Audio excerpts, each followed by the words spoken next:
All right, good morning, everybody. My name is Ms. Johnson, and I am the Equity and Access Committee Chair and Equity and Access Coach here at James Allen Charter High School. So this is Women's Month, and we have a few speakers lined up for you this month, but today we have two fabulous speakers that are going to talk to you about having courage. We have Ms. Lisa Ahrens, who is also a special ed teacher here at James Allen Charter High School. And we have Ms. Jaqueline Robbins, who is a special education teacher here at James Allen Charter High School. And we have several students that are joining us as well. And so I'm glad of that. I want you guys to feel free to ask questions. And so without any further ado, I'm gonna go ahead and turn on our screen share. And let's see here, let me do this. Everybody doing all right today?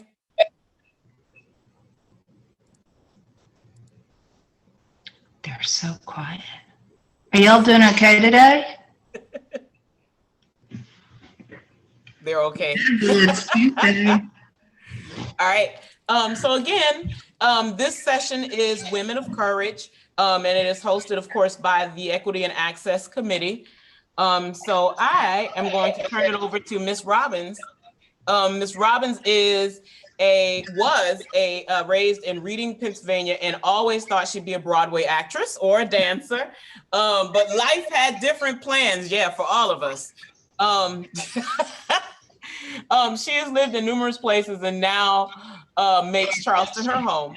She came to us from Maryland and has been a teacher for 20 plus years after working in the government as a computer specialist. She holds a master's degree in secondary science education from GW University. GW, where is that, Ms. Robbins? GW is in Washington, D.C. All right. And currently works as a special education and biology content specialist at James Island. She feels her most important role is mom and yam. Now you got to tell us what yam is. Yam is grandma. Yeah, I'm a yam. They call me yam. Okay, so yam is grandma to her 5 grandchildren.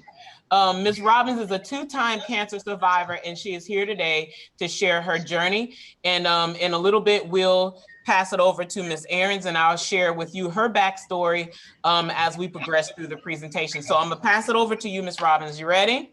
Thank you.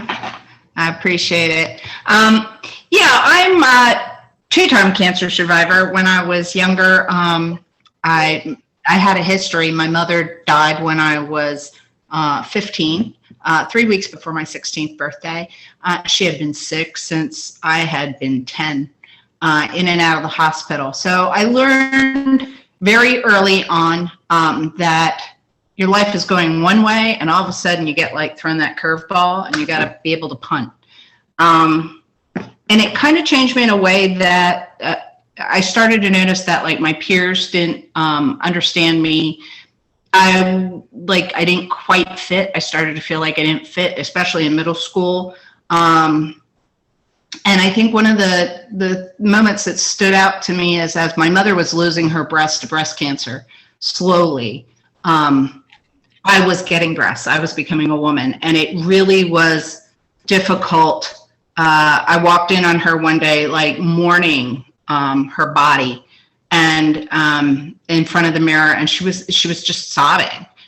And I stood in the doorway and I was kind of stuck, and I turned around and walked away in silence. It was like one of those moments where you just kind of go, wow, like it separated us in some ways, but in some ways it brought us closer together. I think she had her own thing that she was dealing with at that moment, and I had mine, but she had always worked when I was younger, so she wasn't around a lot. She was a nurse, and my dad was an editor for a newspaper. So they worked shift work. So my grandmother lived with us, and we were like catch can all the time. And when she got really sick, she quit work and she stayed home, and we forged a new bond. And it's really kind of funny because she taught me a lot of things about being a woman during that time. And I think she knew her time was short, so she felt like she had to kind of educate me about being a woman before she passed. And so my mother was like an incredibly strong person. She had lost three fathers herself. My grandmother had been married 3 times, and each man died and of a tragic accident or a heart attack. And my mother knew kind of tragedy early on as well. So it made her a really strong woman. She was a single mother early on, and she raised me and my sister to always believe that we would go to college and we would be educated and we would be independent. We wouldn't need a man if we had to, we would never have to have a man. She wanted to make sure we could survive on our own. And that was like, when she passed, that was such an important lesson, because my dad kind of dissolved into alcohol when she died. And I was kind of left to my own devices. I had a check that came in from Social Security. Thank God for Social Security, because I had this $236 that came in every month, and it kind of, it allowed me to go shopping and be independent, buy my own clothes and not bug my dad. It allowed me to, just be able to put gas in the car and be able to go to work or go to school. I had, I could do what I wanted a little bit. It gave me a little freedom. It also gave me money that gave me freedom to get into trouble. And I started hanging around with a crowd that had similar experiences to me. Everybody whose parents were divorced, they were kind of on their own. They were all latchkey kids, what's called the latchkey kid, that you go home and your house is empty. And I learned early on that, my life wasn't going to go back to 2 parents and jobs and school and Christmases together and all of that. I remember going to pick my father up in a bar and having to bring him home at 2 o'clock in the morning on a school night. And no one ever asked. No one ever at school asked about my life at home, except one teacher. I had a biology teacher who said, "I understand your mother died over the summer. If you ever need anything, please let me know." And that was the only teacher who said anything to me, the only person who ever reached out. And that really stuck with me, because he was known as the nasty teacher. His name was Mr. Ringler, and we all knew him as Mr. Ringworm. But he changed that moment for me. He definitely is no longer Mr. Ringworm. I couldn't do it. And I defended him to the hilt to all my friends. And he took on like a new role. And I just gravitated towards him and what he had. The man probably never remembered me, but like I remembered him. And that compassion that he showed me was really important to me. So like, I've like all over the world. I think the cancer, that my mother's cancer set me up knowing that I always thought I would get it and I would die. I always said, I'm not going to live to be old. I'm going to die young, probably like my mother. And I started going for mammograms when I was like 18. And I just always had this, like, I'm going to live life to the fullest now, which meant a lot of drugs and alcohol. And I'm not proud of that. I followed my father's path, and it was not a good path. I struggled with school. I struggled to fit in. I struggled with everything. And I kept kind of going forward. I kept looking for help and going forward.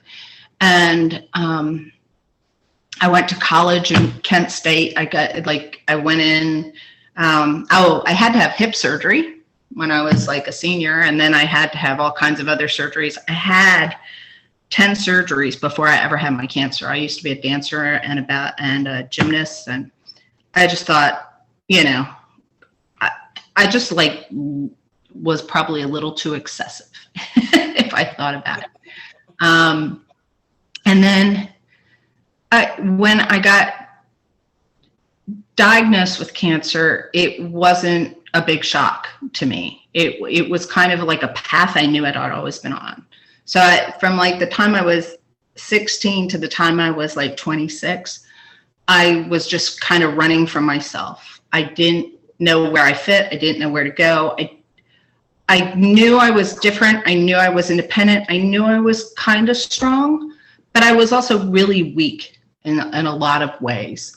I don't think I had grit at that point. I think I just was trying to figure out who I am. And I think most early 20-year-olds are trying to figure out who they are. That's just part of life.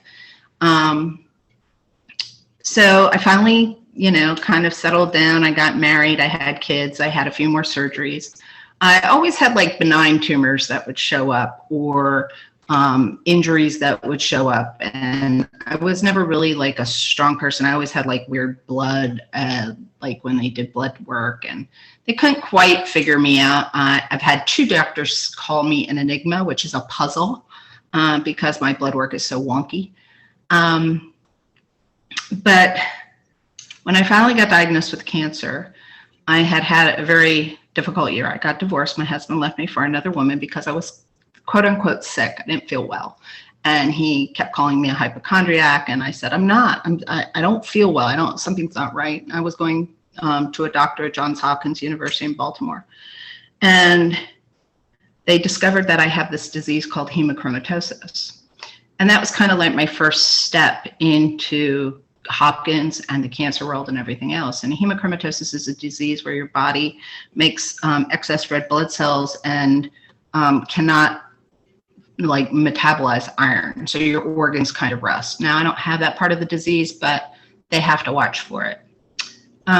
So that was like my first life thing, so I'm getting divorced and I meet this wonderful man and I get remarried. Me and the husband there. I get remarried.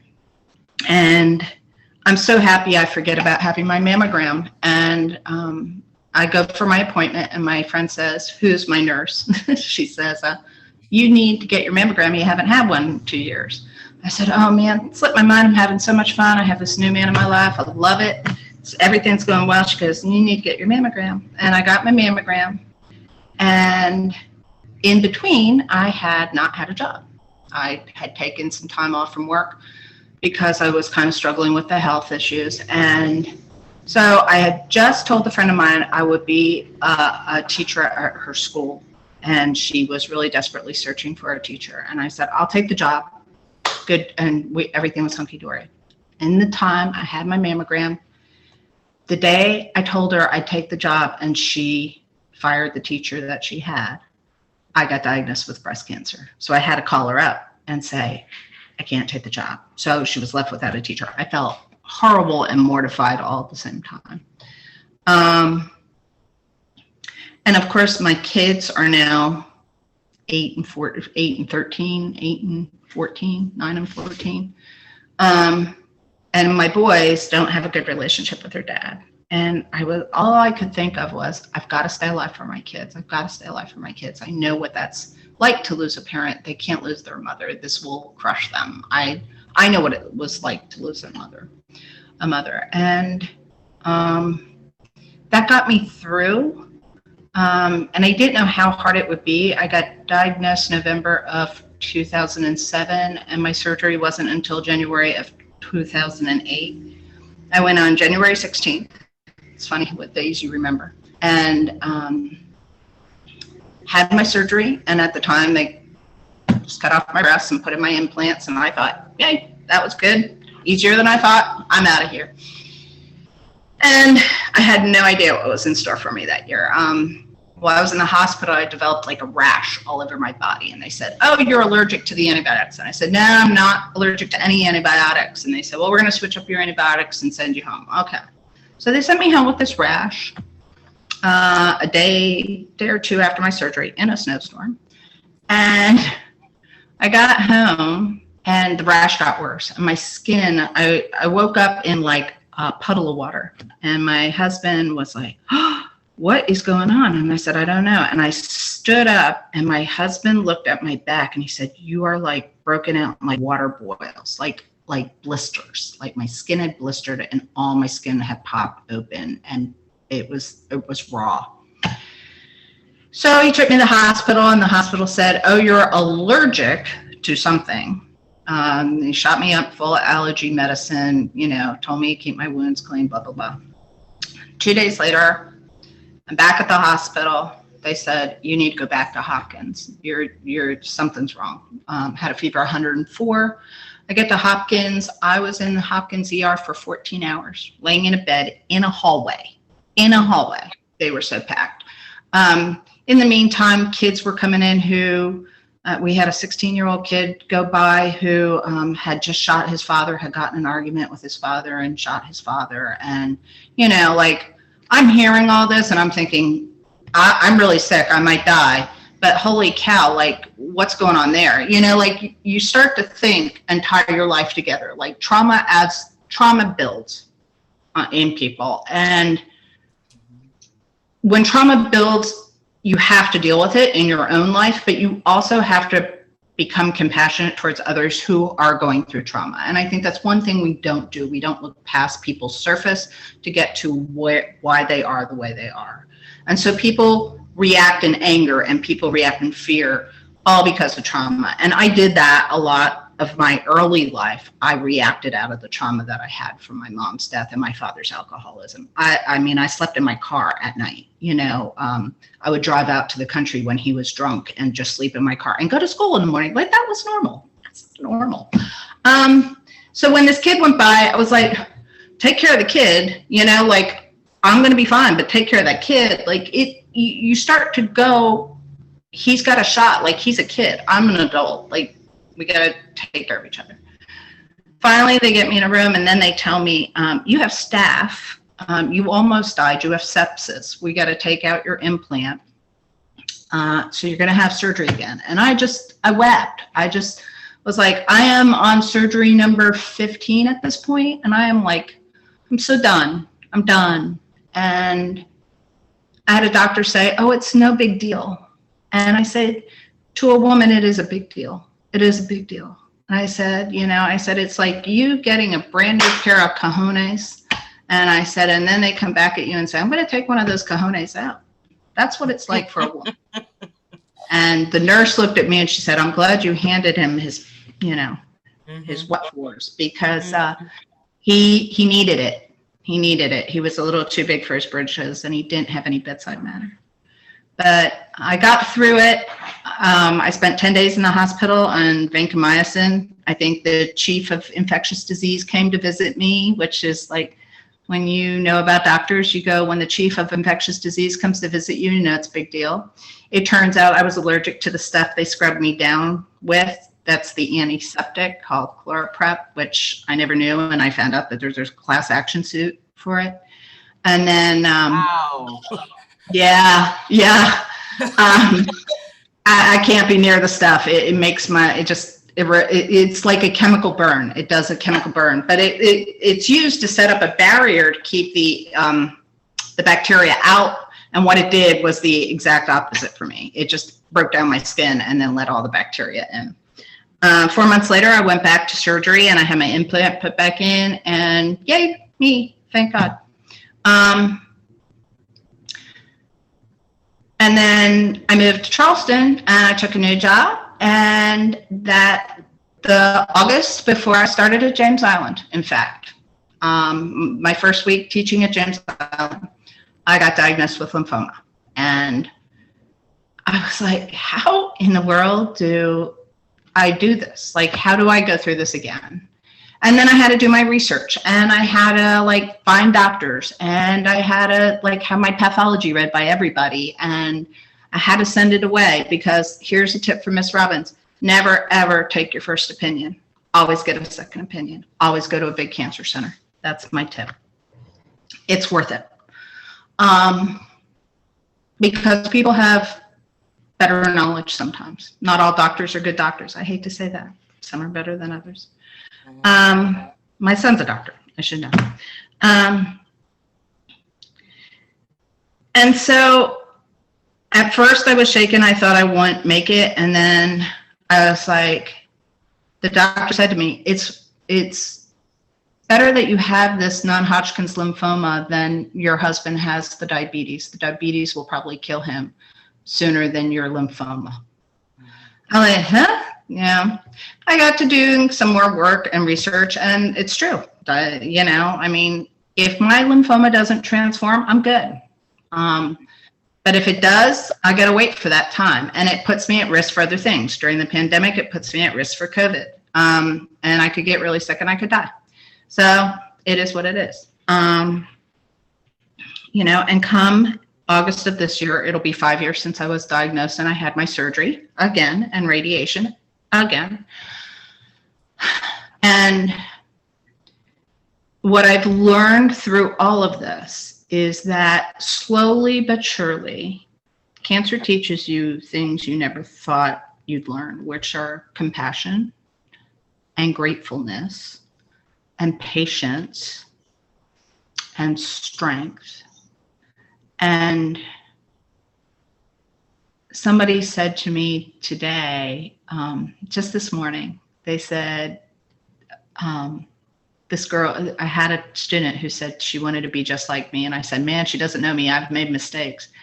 And I thought about that a little bit. And it's really like the mistakes you made and the lessons you learn and how you deal with what life throws at you is really what makes you a person of character, of thought, of compassion. And I had a friend who had a sister who had cancer when she was 3 and survived brain cancer when she was 3. And she said, you can always tell cancer patients because cancer patients are kind. And that's always resonated with me. Yeah, because we know that life is really precious, really, really precious. And we know that we might not be here to see tomorrow. And we know the reality of getting hit by the bus, what they say is, you don't know what tomorrow brings. So live for today. And live for today doesn't mean live for today wantonly and with risk, which is what I did in my youth. It means live for today with purpose. Have purpose. Do something good. Make sure you are a woman of valor or of character. Make sure that you're kind. Make sure that you push somebody up and not put somebody down. And those lessons really stick back here. They're the ones that stick. My son recently, when Miss Johnson said, how did it change your kids? And I asked my son who lives with me, I said, I have 4 kids and I have 1 here. And he said, it made me grateful. He said, because I realized not everybody gets a chance. Like not everybody, you never know. And he said, and so I'm grateful for my time with you. And I'm grateful that like we're together, and I'm grateful for time rather than things. And it's our time together that I cherish, not the things that you have given me. And he said, and I'm glad that he said, I didn't realize the gravity of when you were in the hospital. I didn't realize how like I could lose you. Like I knew I could lose you, but like it was like what would have happened afterward didn't hit me. Like I didn't have that foresight as a 9-year-old. He said, but now I look back and I think, man, how that would have changed my life. And it does. It really does change your life. That it changes it in ways that you never think are possible. And those are pretty good, So no matter what, I guess what I want to leave you with is you don't know where your life will go. And you'll make mistakes and you'll fall down. And that's okay. That is so okay. And sometimes you'll do stuff you'll regret. The key is to learn from it. And what lesson can you learn from it? When my mom died, I knew I had lessons to learn. And those were not to take anything for granted and not to waste your life and to work hard and to drill in and to get to know people and to learn to love. Those are really big lessons. So take what life gives you, learn your lessons, make the world a better place, and have peace with yourself, peace in your heart. This is so powerful. It's so funny because y'all, everybody who works with me knows that I'm not really a big hugger, but once I like really, really love a person, I am a hugger. And Jackie is one of those people who I feel like I could just hug all day, every day. And and so there is a level of compassion that gleans from her that even the strongest person feels. And so I've worked with both of you, and I can definitely say that what you said about, cancer teaches you to be nicer. This is something that I can say I see in both of you, not only as cancer survivors, but you transfer that into how you deal with the children who need you the most with special education. And that itself requires a certain amount of strength, right? But to be able to do what you do as educators, as special educators, and have to also make it through your own trials. You know, there's just another type of strength, I think, that you have to have. And I see that in both of you, and I'm so glad again that you both said yes. When I thought about what could I do for this month, one of the things that I really wanted to do was highlight courage. And you both came to my mind instantly. As a matter of fact, Ms. Ahrens can tell you, I texted her and I was like, do you think you can get Ms. Robbins to join you? And we were like, I don't know, we'll see. And I'm so glad that you both agreed, because as we were chatting before I pressed record, you know, people think equity and access is only limited to academics, but equity and access is not just academics. When we're talking about equity and access, we're talking about well-being. What do you need to be a whole individual? Well, you have to have financial health. You have to have what we would say mental health, right? All these things that keep us functioning just so we can get to the academic part. And so we have to have these discussions, and I think it's better that students sometimes hear from the encouragement around them via educators that they work with every day. I'm big on storytelling and wanting people to share their stories, because I just feel like it personalizes what we go through. You know, as teachers, I think they see us sometimes as just, you're the teacher. You know, in my case, I'm the loud teacher, you know? And so, you know, but there's a story behind that, and I won't share that today, but there's a story behind that. So, you know, there's a story behind why you two are givers and contributors to the well-being of children. So I'm not going to take more from Ms. Ahrens. I'm going to keep going through. You have some very handsome sons, Ms. Robbins. Which one of them? Thank you. The doctor is still single. He's on the left. He's on the left here with his thumb up. That's my son, my stepson Michael. On graduation day, he's still single. He's in LA being a party boy, party doctor. God love that woman who snags him. And then my biological son is above him with my granddaughter Kaylin. They're on the beach. They live here now in South Carolina. Those are my babies in England. Now I have 4 there from my husband. That's my husband's grandchildren. My mom is at the top. My dad and I at college graduation, which was huge. And then those are my 2 sons and my soon-to-be daughter-in-law at the beach one day. That's my entire biological family in the middle. My sister and her kids, my nieces and nephews, and my sons, and my husband at the bottom. And then one of my favorite students, Henry, at the bottom, who was a big hugger. Love Henry. Henry suffered from anxiety and just some learning disabilities, and he was the sweetest soul I think I have ever taught. I've taught so many nice, sweet kids, but that was graduation day. All he wanted was to graduate from high school, and that was in Maryland on graduation day. And that's one of my favorite pictures, because Miss Johnson said she doesn't like to give hugs or get hugged. Like, you know, some people, I'm a hugger. I gotta admit, I'm a hugger. So I'll take hugs all day long. I'll give hugs all day long. But I've learned to give people their space and reach out first. But that said, to your point, that says so much, because that's why I was like, I'm not a hugger, but I could hug Jackie. You know, even some of my students last year, they were thrown off when they were graduating because I was hugging them, and they're like, wait a minute, you know, this is scary, Miss Johnson, you're scaring us.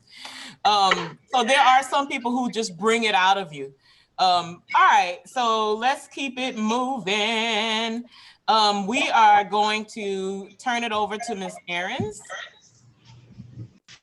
Well, hi guys.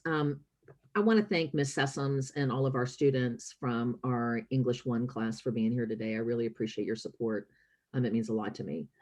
Um, we have been talking about grit in our class and ways that people demonstrate it. And so I thought that I would incorporate my stuff into that to kind of go along with our theme for this semester. For those of you that don't know, I was actually born in Kentucky. I am not a native of South Carolina. I grew up where Muhammad Ali did. And I went to Catholic school. So I was part of the private school system, very small school. Went to school with the same 60 kids, all 8 grades. So very small group, very sheltered. And when I went to high school, my parents actually moved us to a different part of the city. And so for the first time, I was in public school, and my whole world from there really changed. I did not realize that I was raised in a predominantly white environment. It was never something that was brought to my attention. And it wasn't until I was in 8th grade that I realized there was only one African-American student in my entire school. And so you can imagine going to a public high school my public high school was the size of Wando. We had almost 4,000 students in my school. It was gargantuan. Everything you can imagine, every type of person was there. Every type of person within the cliques was there. So I went from this really sheltered environment to this really incredibly diverse environment. So it was it made quite a lasting impression, to say the least. I knew at a very young age that Kentucky was not for me. And it was when I was in college that I finally got the chance to leave.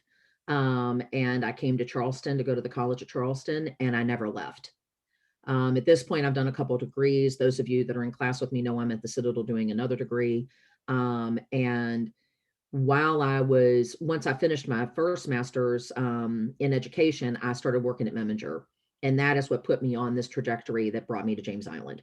So I have a very different story about my cancer than Jackie's. My cancer was something I figured out on my own.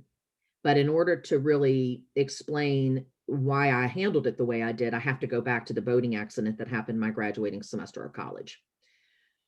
So when you're a student at the college, you can take the boats out, the sailboats. And so we went out on a Sunday afternoon, sailing, no big deal. And I, of course, didn't know anything and ended up really injured.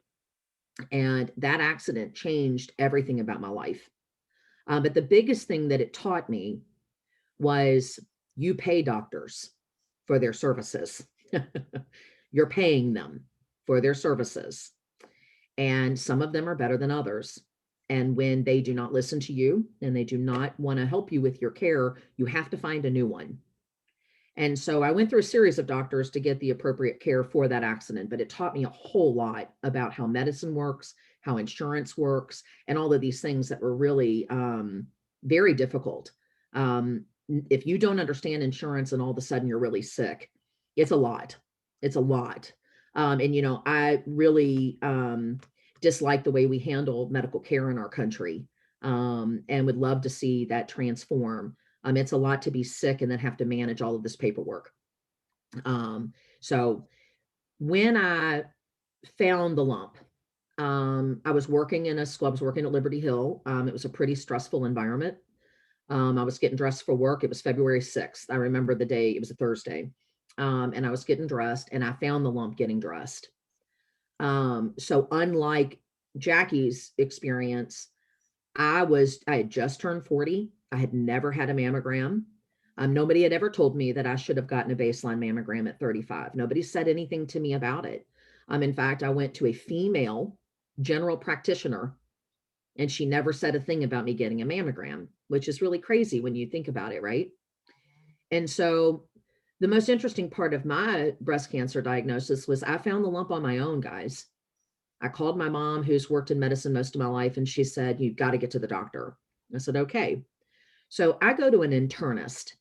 Internists are doctors that predominantly treat old people. And one of the reasons that I shifted to an internist is because they understand how the body ages. They understand what disease looks like, and they know what that looks like in the body as it ages. So they have the ability to understand things before some general practitioners would. So I get to my internist, and when he felt the lump, he immediately wrote me an open order for a mammogram, a ultrasound, and a biopsy. And to be honest with you, the decision he made that day is the reason I'm sitting here. Um, Most doctors only write the mammogram order. They don't write the ultrasound and the biopsy order on the same sheet. And that's not typically how breast cancer diagnoses work. So my doctor did an amazing thing for me that day. And they immediately got me in. I had the rest of the testing done that afternoon. The following day was was the 14th of February, which is Valentine's Day. And I got a call after school that day that I indeed had breast cancer. Now, what makes my situation so different than Jackie's is that I'm a maverick. I'm the very first one. I'm the first one on both sides of my family. I'm the first one in my friendship circle. I'm the first one of all the people I worked with. Like, I knew no one, absolutely zero people that had breast cancer, that had fought breast cancer. So I had no one who could be like, okay, this is kind of how this is going to go. Furthermore, I had no family history. When the BRCA1, BRCA2 testing came back, I have neither. So there was no reason why I should have gotten cancer, like none. But I had a triple negative cancer, which is the cancer that grows because it grows. Most women get breast cancer that's related to their hormones. Mine was not.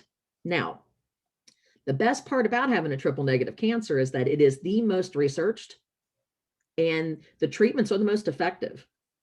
So I had a really great, when I went in to meet my oncologist, my cancer doctor for the first time, he was like, well, he goes, you're lucky you got the triple negative, as though anything, as though there's any luck in this situation. Yeah. Basically says, you got the best one. I'm like, okay, I got the best of the worst. I mean, how is this a flux, And, there were some really hard conversations that happened there. It's the first time that I was told, you're not going to be able to have children. Like that will not happen. And, as a woman, we all women think about having children. It's just part of being a woman. And to be told you will never have that happen was really, that was a hard day. I'll have to be honest with you. And, I had a really idyllic childhood in comparison to Jackie's. Both parents in the home, everything was consistent and stable. I mean, there was nothing going on that would lead anyone to think, oh, wow, she's going to be fighting cancer as she gets older. There was no history. There was nothing. There was no reason for anybody to think that would happen. And yet it did, And I have to wonder, I also had some really strange feminine cycle things that happened and were always part of my history. And so they really wonder if some of the stuff that led to my breast cancer wasn't related to other feminine issues that I had while I was growing up, which is fascinating if you really want to put it in perspective. Anyhow, when you find lumps on your body, you have to go to the doctor. You have to go immediately. You do not wait, because you have to know what you're dealing with. And in fact, because I got to the doctor so fast, that's why I'm sitting here. My cancer was growing at a 97 percentile rate. Wow. It had been growing for 3 weeks and it was stage 2. Wow. Yeah. So the other part of this, which none of you will know, is I hate needles. I have bad veins. And so getting blood and having blood drawn was horrible. And the thought of having to go through when you do chemo, you are stuck every week. That's how they get the medicine in you. And so the thought of that, I think, was probably the worst thing for me was, oh my God, I'm going to have to deal with all these needles. Now, after about 4 weeks in the needles, I didn't even think about them because, it's just over. It's just what you're doing. But anyhow, I got to the doctor. I got diagnosed very quickly. Within a week, my port, which is this box that they place under your skin so they can do your treatment, my port was placed. And then within the next week, I started chemo. Because my cancer was so aggressive, I had a breast cancer that was so aggressive, I did weekly chemo, and I did a lot of chemo. I was there for 6 to 8 hours at a time. with that said, I am not married and I do not have children. So I did most of my treatment by myself. I had a real good friend who picked me up and drove me to treatment. You cannot drive after you do these treatments. You have to be carried be carried there and carried home. You cannot drive yourself to these treatments. You're exhausted after you do them. They're really hard on your body. It's worth it in the end, but it's hard when you're going through it. And so I really was by myself for most of it. And I couldn't teach either because I got to the point where I was just so sick that I just couldn't keep up with what was going on in the classroom. And I was working at Liberty Hill where I had some pretty challenging kids at the time.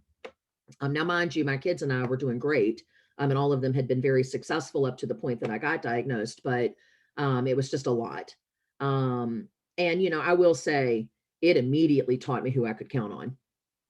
Immediately. Who you call people friends. And I use that term loosely. And your generation likes to refer to people as acquaintances. And I think that I learned during this time that some of those friends were more acquaintances. And that was hard because you're sick and you want to believe that you can count on people. And it's hard when you realize you can't. The other thing that was really difficult for me, and I think I've said this to you all as we've worked across the semesters, you have to be patient with yourself. You're going to make mistakes.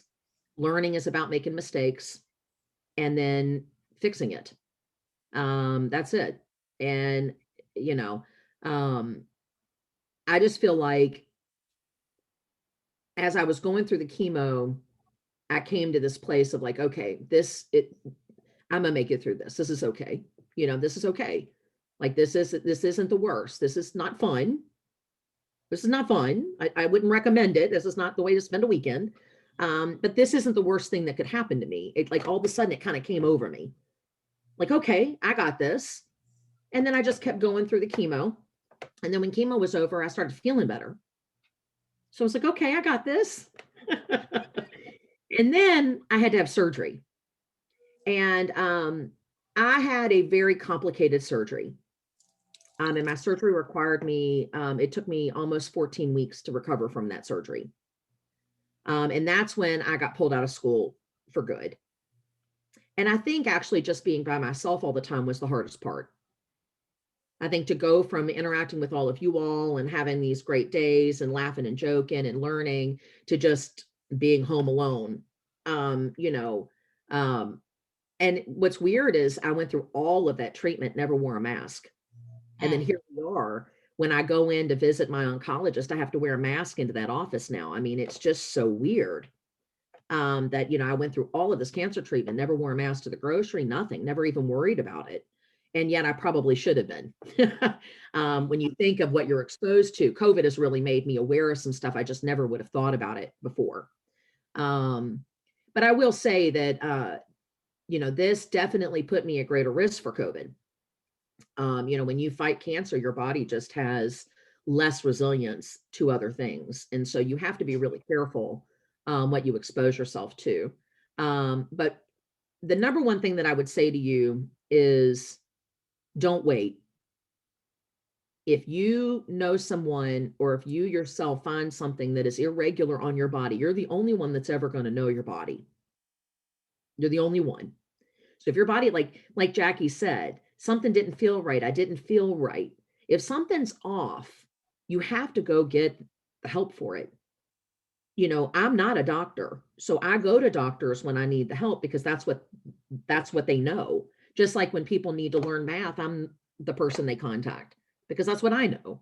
You got to seek out professionals and people that are masters of their craft, so that you can get what you need to make the best choices for your overall health. The other thing is this, and I couldn't agree with Jackie more. People always remember the way you make them feel. They never remember everything you say, but they really remember the way you make them feel. And I'm really grateful to the doctors who made me feel like I was going to be okay. They made that really challenging situation feel like it was going to be okay. And it was daunting. I'm not going to say that it wasn't. I tell you one more short story and then I'm going to let you all go. I used to live over off of Maybank Highway, and I used to go to that Dollar General all the time. All the time. I was there probably, like most people go to Walmart. I was at the Dollar General. And so I'm up at the Dollar General and I'm checking out. And the woman who's checking me out is actually the mother of a former student of ours. And I was working with her cousin at the school in North Charleston. And we got to talking. And at that point, I had lost my eyebrows and I was definitely without hair, wearing hats. You know what I mean? Like it was clear I was going through treatment. And the cashier said, do you have cancer? And I said, yes, I do. And, we talked a little bit about it. And she said, I found a lump. And I said, you've got to get to the doctor. She goes, I'm scared to go. And I said, so was I. I was like, but if I hadn't gone when I did, if I had waited, then I might not be standing here. I said, you have children. You have to go to the doctor. And she was like, I'm scared to go. I don't have insurance. I said, it doesn't matter. There's a clinic, da, da, da. I gave her some information. I said, you have to go to the doctor. Well, fast forward 6 months later, I didn't see her for a while. 6 months later, I run into another family friend. She had breast cancer. And based on the conversation we had at Dollar General, she went to the daggone doctor and she got diagnosed within the next 3 weeks. And she is still here on the planet because she got treatment fast enough. Cancer is not something you can be afraid of. It's something you have to seek the treatment for. You have to just accept that it's something that you have to get treatment for and you move on. Luckily both Jackie and myself have gotten the treatment that we needed from great doctors. And here we are doing our due, not worried about those things anymore. Now, sure, we see doctors and we make sure that we take care of our health. But the other part of this, and this is really important for the girls that are listening, most medicine is done based on men's health. I'm going to say it again. Most medicine is practiced based on white men's health. So you have to be an advocate. You have to think about going to a doctor like you think about going to a store. Am I going to go to this store or am I going to go to this store? Which one's going to provide me with the best service and the best overall product? Doctors are providing you a service. You are paying them for it. If they don't listen to you, they are not the doctor for you. You cannot allow a doctor to talk you out of your illness. And some just don't have enough experience to know how to properly treat you. And when they start talking that they don't believe you or that they marginalize your concerns, they're telling you they don't have enough experience to help you. You nod your head, you say, thank you, and you make another appointment with someone else. You do not wait. I went through 4 ear, nose, and throat doctors with the boating accident before I found someone who would listen to me and actually figured out that I had a bone chip in my nose, which was what was causing my severe allergy response. Everybody else dismissed all the pain I was having. You have to advocate for yourself with medicine. Always. And if you know someone in your family that has found something, encourage them to go to the doctor as soon as possible. You cannot treat what you don't know. You cannot treat what you don't know. And the longer you wait, the less chance you have of recovery, complete and total recovery. So if I had waited, I wouldn't be here. It is that simple. We talk about this all the time, and also you can't go by your history of not having cancer in your family. All women at 35 should have a baseline mammogram done.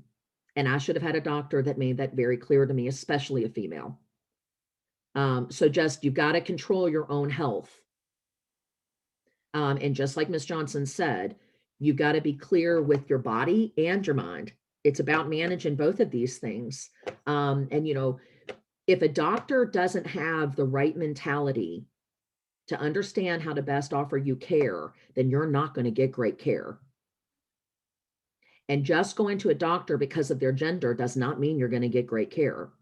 You have to go to people that are real experts in their area. And when they don't listen to you, you find someone else. Don't keep going back. Don't do that.